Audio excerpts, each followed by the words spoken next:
ஈசு, அடியே ஈசு, எங்க இருக்க? இடுப்பு வலிக்கு அம்மா, இடுப்பு என்ன அறியுது. என்னம்மா திடீர்னு என்னாச்சு? எப்படி இவ்வளோ இடுப்பு வலி வந்தது? ஈசா எங்க? அவட்ட சொன்னீங்களா இல்லையா? அவ உங்களுக்கு மாத்திரை மருந்து ஏதாவது கொடுத்தாலா கொடுக்கலையா?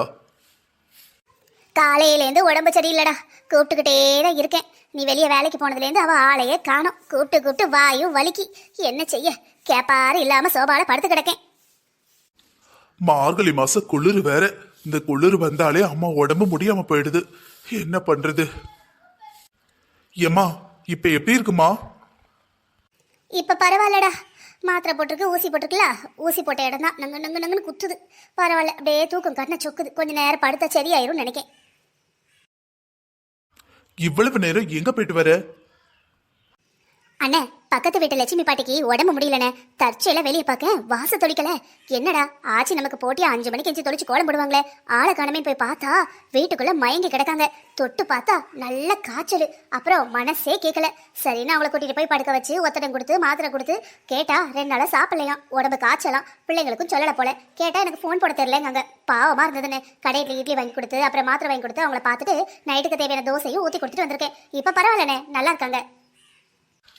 இங்க பாரு ஈசு, எப்ப பார்த்தாலும் இப்படிதான் பண்ணிக்கிட்டு இருக்க. லாஸ்ட் டைம் எனக்கு உடம்பு முடியல, உன் ஃப்ரெண்டுக்கு உடம்பு முடியலன்னு அவ வீட்டுல போய் உட்காந்துக்கிட்டேன். இப்ப நம்ம அம்மாவுக்கு உடம்பு முடியல, பக்கத்து வீட்டு லட்சுமி பாட்டிக்கு உடம்பு சரியில்லைன்னு அங்க போய் உட்காந்துக்கிறேன். முதல்ல சொந்த வீட்டை கவனி, அப்புறம் ஊராம்பிள்ளைய வளர்க்கலாம். தாம்பிள்ளைய வளர்க்கணும். அதை விட்டுட்டு ஊராம்பிள்ளைய வளர்த்தா தாம்பிள்ளை வளருங்கிற மாதிரி ஊரா வீட்டுல போய் மருந்து மாத்திரை கொடுத்தா தான் வீட்டுல இருக்கிறவங்களுக்கு சரியாகாது. புரியுதா? அவங்களுக்கு அவங்கவுங்க பிள்ளை பேரன் குட்டி எல்லாம் இருக்கு. நம்ம வீட்டு ஆளை விட்டுட்டு அடுத்தவங்க வீட்டுல போய் உட்காந்துக்கிட்டு இருக்கா. இங்க அம்மாவுக்கு உடம்பு சுத்தமா முடியல. குளிர்காலம் வந்தா அம்மாவுக்கு உடம்பு சரியில்லாம போயிடும். உனக்கு தெரியாதா? பாரு, நான் ஆபீஸ்ல இருந்து வந்து இன்னைக்கு ஒரு நாள் லீவ் ஆயிடுச்சு. அங்க போய் என்ன பதில் சொல்றதுன்னே தெரியல. வந்த கால்ஸ் எதையுமே நான் அட்டென்ட் பண்ணல. என்ன கேட்டா மறுபடியும் கூப்பிடுவானுங்க. அம்மா விட்டுட்டு எப்படி போறது? எங்க போற ஏது போற ஒன்னும் தெரிய மாட்டேங்குது.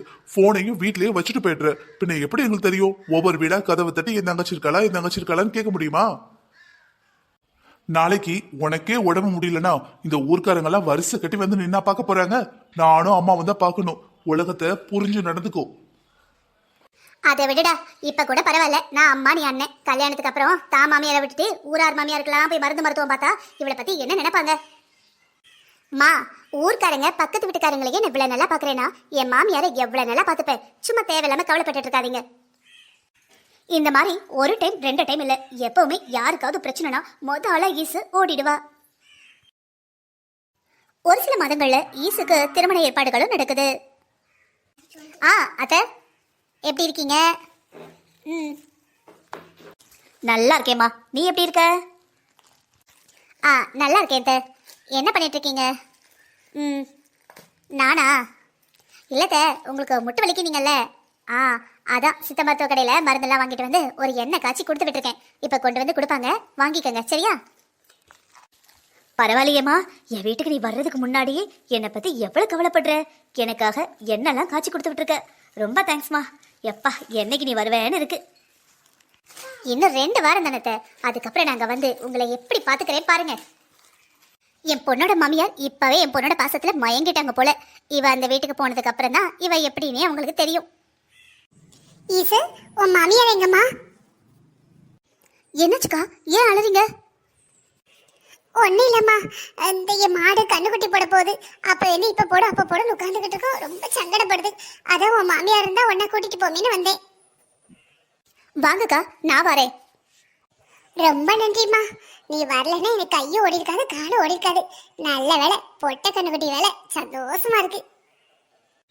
சரிக்கா, சரி. அப்ப வேலையை பாருங்க, நான் போயிட்டு வரேன். காலையில வந்த சாயங்காலம் 7 மணி ஆக போகுது. சரி, சீக்கிரம் வீட்டுக்கு போ. உன் மாமியார் அது தேட போறா. எங்கம்மா போனேன்? இவ்வளவு நேரம் ஆயிடுச்சு, ஆளைய காணோம். நான் பயந்து போயிட்டேன். தெரியாத இடம் எங்க போயிட்டியோன்னு. அத்தை, பக்கத்து தெருவில் பாண்டியம்மாக்கா இருக்காங்கல்ல, அவங்க வீட்டுல மாடு கண்ணு போடுதுன்னு பயந்து போய் ஓடி வந்தாங்க. உங்களை தான் தேடி வந்தாங்க. நான் தான் சரி ஒன்னா போய் கொஞ்சம் ஹெல்ப் பண்ணலாமேன்னு ஹெல்ப் பண்ணிட்டு வந்தேன். இவ்வளவு நேரம் ஆயிடுச்சு. ஏமா, நேத்து தான் கல்யாணம் நடந்திருக்கு. காலையில மறுவீடு. நீ உன் பாட்டுக்கு பின்னாடி போயிட்ட. நாங்க எல்லாரும் உன்னை போட்டு தேடிக்கிட்டு கிடந்தோம். எங்க பெட்டியோ என்னாச்சோ ஏதாச்சோ மயங்கி கிடைக்கியா என்னன்னு ஒன்னும் தெரியலையேன்னு. நீ என்னன்னு அசால்ட்டா சொல்ற. மாடு கண்ணுக்குட்டி போட போச்சு, நான் போனேன்னு துணைக்கு போனேன்னு. சரி, அவ வந்து சொன்னால எட்டி என்ன கூப்பிட வேண்டியதானே. நான் பின்வாசல தானே வேலை பார்த்துக்கிட்டு இருந்தேன். அத்தை அது வந்து எனக்கு மற்றவங்களுக்கு ஹெல்ப் பண்ணதுன்னா ரொம்ப பிடிக்கும். என்னை அறியாமலே நான் ஓடிடுவேன் அத்தை. சாரி அத்தை. இதுக்கப்புறம் நான் எங்கேயாவது போனா கண்டிப்பாக உங்ககிட்ட சொல்லிட்டு போகிறேன் அத்தை. சரி சரி பரவாயில்ல. அண்ணி நீங்களா இந்த நேரத்தில் என் ரூமில் என்ன பண்ணுறீங்க? ஒன்றும் இல்லை, என் கல்யாணம் நடந்தப்ப மேடையில் யாரோ ஒருத்தவங்க கூட நீ ரொம்ப ஓவராக பேசிட்டு இருந்த மாதிரி இருந்தது. அதான் யாரு என்னன்னு கேட்டுட்டு போகலான்னு வந்தேன். அது மட்டும் இல்லாமல் வந்த அந்த ஆளுக்கு மறுபடி கல்யாணத்துல இருந்து எல்லா ஐஸ்கிரீம் ஃப்ளேவரையும் தூக்கி தூக்கி கொடுத்த மாதிரி இருந்தது. அண்ணி நீங்கள் வேற அவங்க எங்கள் சொந்தக்காரங்க தான். உங்கள் சொந்தக்காரங்க எல்லாரையும் உங்கள் அண்ணன் ஏற்கனவே அறிமுகப்படுத்திட்டாரு. எனக்கு தெரியாம யார் இது புது சொந்தக்காரர்? சரி சரி சொல்லு, யார் இந்த பையன்? அண்ணி நீங்க வேற சும்மா இருங்க. அப்படியா, ஒருத்தர் இல்லையா? சரி சரி சரி, நானும் அதைத்தான் உங்க அம்மா கிட்ட சொன்னேன். ஒன்றும் இல்லை, உங்க அத்தை வந்திருந்தாங்கல்ல திருச்சியிலேருந்து, அவங்க சொந்தக்கார பையன் ஒருத்தர் இருக்கானா. ஏதோ இன்ஜினியரிங் முடிச்சுட்டு ஃபாரின்ல இருக்கானா, நல்லா சம்பாதிக்கிறானா. அதான் உன்னை பொண்ணு கேட்கணும்னு பேசிக்கிட்டு இருந்தாங்க. அப்போ ஒருவேளை நீ யாரையாவது விரும்புறியோ என்னவோன்னு அவங்க எல்லாருக்கும் ஒரு எண்ணம். நான் அதெல்லாம் இருக்காது, நம்ம வீட்டை பொண்ணை பற்றி நமக்கு தெரியாதா அப்படின்னு சொன்னேன். இப்போதான் நீ யாரோ மனசுல இல்லைன்னு சொல்லிட்டியே, பின் என்ன அவங்ககிட்ட சொல்லி உடனே கல்யாண ஏற்பாடு பண்ண வேண்டியதுதான். உங்க அண்ணகிட்டையும் உங்க தங்கச்சியோட மனசுல யாருமே இல்ல, உங்களுக்கு யாரை பிடிச்சிருக்கோ அதை கை காட்டினீங்கன்னா உங்க தங்கச்சி மறுக்காம அப்படியே குனிஞ்சு களத்தை காட்டிடுவான்னு சொல்லிடலாம். அண்ணி அப்படி எதுவும் பண்ணிடாதீங்க. நான் சிவான் ஒருத்தர் விரும்புறேன் அண்ணி. நானும் அப்புறம் ஆஃபீஸில் ஒன்றா ஒர்க் பண்ணுறோம் அண்ணி. ரொம்ப நல்ல பையன், நம்ம குடும்பம் மாதிரி பெரிய குடும்பம், கொஞ்சம் பணக்காரங்க தான். அப்படி வா வலிக்கி. சரி, நான் சீக்கிரமாவே சிவாவை மாப்பிள்ளை தேடி போகலாம், சரியா? சரிங்க அண்ணி, தேங்க்யூ. இங்க பாரு ஈசு, உன்னை இப்பதான் ஃபர்ஸ்ட் டைம் பாக்குறோம். உன்கிட்ட பேசி அப்பா வயிறெல்லாம் வலிக்குது. தடவை பார்த்த மாதிரியே இல்ல, ஏதோ வருஷ கணக்கா பழகின மாதிரி இருக்கு. ஆமா ஈசு, நீ என்னமா கலகலகலகலகல பேசுற? உன் மாமியார் பக்கத்து வீட்டுக்காரங்க எங்கிட்டயே எப்படி இருக்கனா, உன் மாமியார் வீட்டுல எல்லாரும் கூட எப்படி இருப்பேன்? கொடுத்து வச்சவங்க தான். நீங்க எல்லாரும் சாப்பிடுங்க, எனக்கு ஒரு முக்கியமான வேலை இருக்கு, பார்த்துட்டு வந்துடுறேன். மா ஈசைங்கம்மா.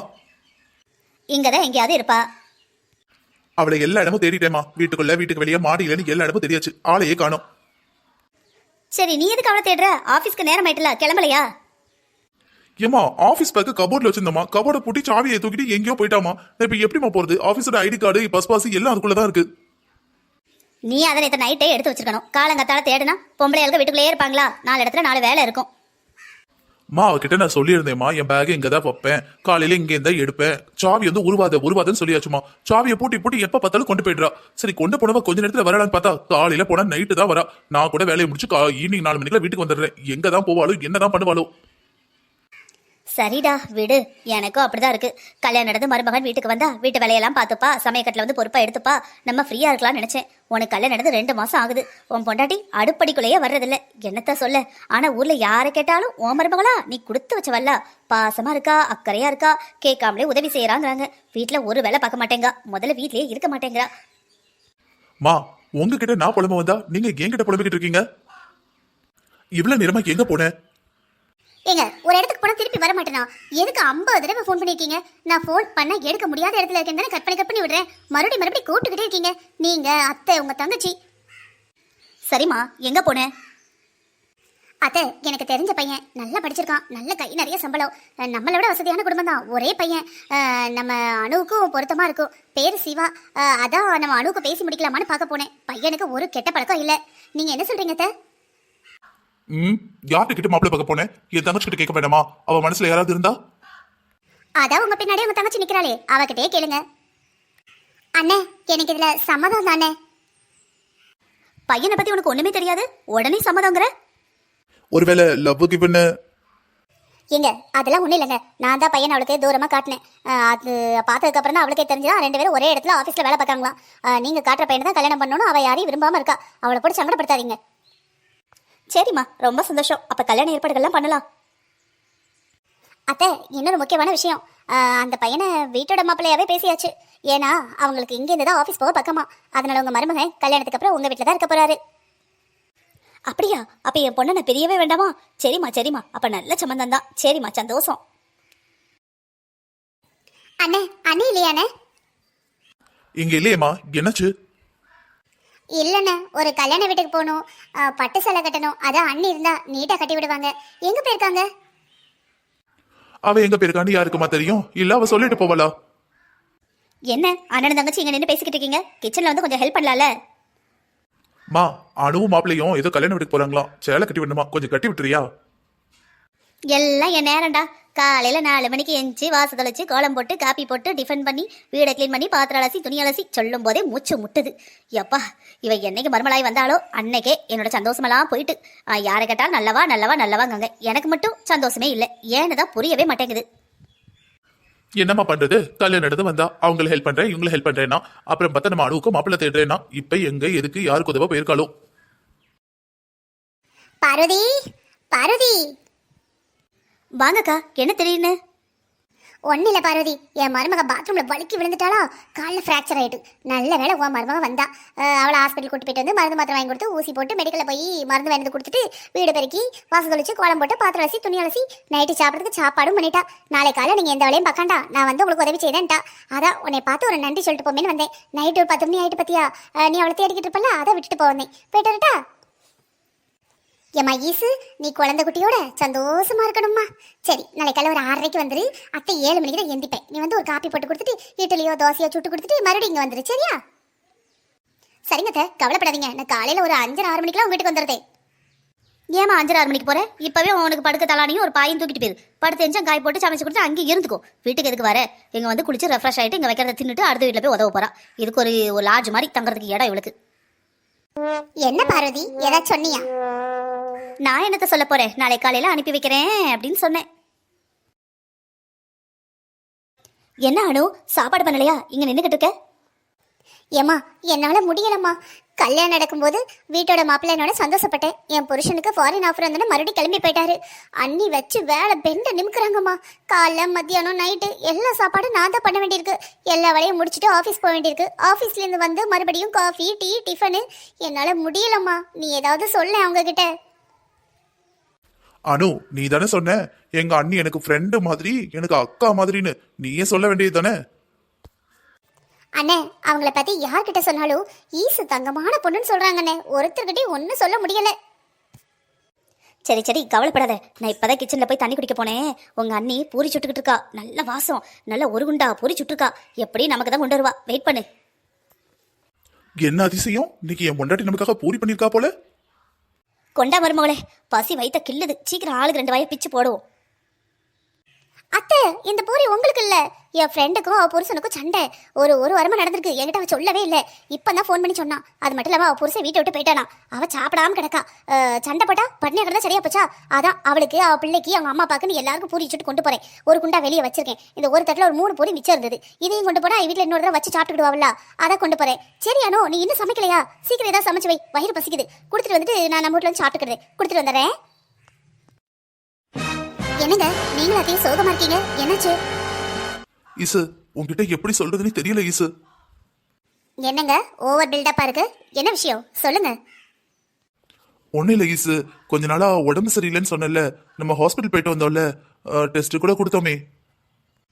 ஆமாங்க, என்னாச்சு? ஈசு, உன்னோட 2 கிட்னியும் மோசமா இருக்கான். இப்போ உடனே கிட்னி மாத்தணுங்கிறாங்க. நாங்க யாராவது உனக்கு கிட்னி கொடுக்கலான்னு பார்த்தா எங்க யாரோடதும் உனக்கு மேட்ச் ஆகலாமா. நீ வேற பி நெகட்டிவ்ல. அந்த பிளட் குரூப் நம்ம வீட்டில் யார்ட்டையுமே இல்லம்மா. என்ன பண்றது ஈசு, எனக்கு தெரிஞ்சவங்க கிட்டயும் விசாரிச்சு பார்த்துட்டேன். எல்லாம் ஏ பாசிட்டிவ் ஓ பாசிட்டிவ் நாங்களே தவிர பி நெகட்டிவ்னு யாரும் சொல்ல மாட்டேங்கிறாங்க. அதனால என்னடா, ஈசு புருஷனுக்கு கூட சோறு போடாம, மாமியாருக்கு கூட தண்ணி கொடுக்காம ஊருக்கெல்லாம் விருந்து வச்சவா. காலையில எந்திரிச்சு தான் வீட்டுல காப்பி போடுதாலோ இல்லையோ, காப்பி குடிக்காலோ இல்லையோ, அடுத்தவங்க வீட்டுல போய் காப்பி போட்டு கொடுத்தாவா. தான் மாமியார் தலைவலியில படுத்து கிடந்தாலும் அடுத்தவ மாமியாருக்கு போய் காலமிக்கி விட்டவா. இவளுக்கு கிட்னினா யாராவது தரமாட்டாங்களா என்ன? இவ வாயை திறந்து கிட்னி வேணும்னு கேட்டா போதும், நான் போட்டி போட்டுக்கிட்டு 1000 பேர் வருவாங்க. ஏன்னா நம்ம ஈசு பண்ணிருக்கிற தியாகம் அப்படி. ஆமா ஈசு, நீ உன்னோட தெரிஞ்சவங்க உன் ஃப்ரெண்ட்ஸ் எல்லார்கிட்டயும் கேட்டு பாருமா, வேற வழி இல்ல. சரிங்க. ஹலோ, நான் ஈசு பேசுறேன். அது வந்து ஈசு தனக்கு தெரிஞ்சவங்க தெரியாதவங்க பக்கத்து வீட்டுக்காரங்க தூரத்து உறவுக்காரங்க என்ன சொல்றது பார்த்தவங்கன்னு எல்லார்கிட்டையும் கேட்டு பார்த்தா. எல்லாரும் ஆறுதலுக்கு 2 வார்த்தை பேசிட்டு ஐயோ கிட்னியை பிடுங்கிடுவாளோ அப்படின்னு உடனே போனை கட் பண்ணிட்டாங்க. ஈசு ரொம்பவே வெக்ஸ் ஆயிட்டா. அப்பதான் அவளுக்கு புரிஞ்சது, ஊர்க்காரங்களுக்கு நம்ம பண்ற வரைக்கும் தான் அவங்களுக்கு நல்லவ, நம்ம கிட்ட காரியம் ஆகிற வரைக்கும் தான் காலை பிடிப்பாங்க, நம்ம கிட்ட எந்த ஒரு காரியமும் இல்லைன்னா நம்மளை கண்டுக்கவே மாட்டாங்க, சொந்தம் பந்தம் உறவு தான் முக்கியம் அப்படின்னு அப்பதான் புரிய ஆரம்பிச்சது. என்ன பண்றது, காலம் கடந்து போச்சே. என்னாச்சு ஈசு? எது கலர? உனக்கு யாரும் கிட்னி தரலையா? என்னம்மா, ஊர்க்காரங்களுக்கு நீ செஞ்ச உதவிக்கு உனக்கு 1க்கு 10 கிட்னியா தருவாங்கன்னு நினைச்சேன், 1 கூடவா தரமாட்டேன்ட்டாங்க? என்னங்க, எல்லாத்தையும் புரிஞ்சுக்கிட்டேங்க. ஆனா என்ன பண்றது, காலம் கடந்துடுச்சுங்க. சரி சரி, அழாத அழாத. கிட்னிலாம் ஒன்றும் பிரச்சனை இல்லை, சும்மா உனக்கு புரிய வைக்கணும் தான் உன் புருஷன் ஏற்பாடு பண்ணியிருக்கான். உங்களை என்ன பண்றேன் பாருங்க. இங்க பாருமா, கொடுத்து கொடுத்து நல்லவன் பேர் வாங்க முடியாது, புரியுதா? நமக்கும் நம்ம வீட்டுக்கும் நல்லவளா இருந்தாலே போதும். ஊர்ல உன்கிட்டேருந்து ஏதாவது கிடைக்கிற வரைக்கும் வாங்குற வரைக்கும் தான் உன்னை நல்லவன் வாங்க. இந்த ஊரு முன்னால ஒண்ணு பின்னால ஒண்ணு பேசும். ஊருக்காக வாழ ஆரம்பிச்சா அவ்வளவுதான், மாறி மாறி மாறி பச்சோதி மாதிரி வாழ வேண்டியதுதான். நம்மளா இருக்கணும், அவ்வளவுதான். ஆமாத்த, நீங்க சொன்னது 100க்கு 100 சரி. நல்ல மாட்டுக்கு ஒரு சூடு மாதிரி நல்ல ஒரு சூடு எனக்கு என் வாழ்க்கையில மறக்கவே மாட்டேன்.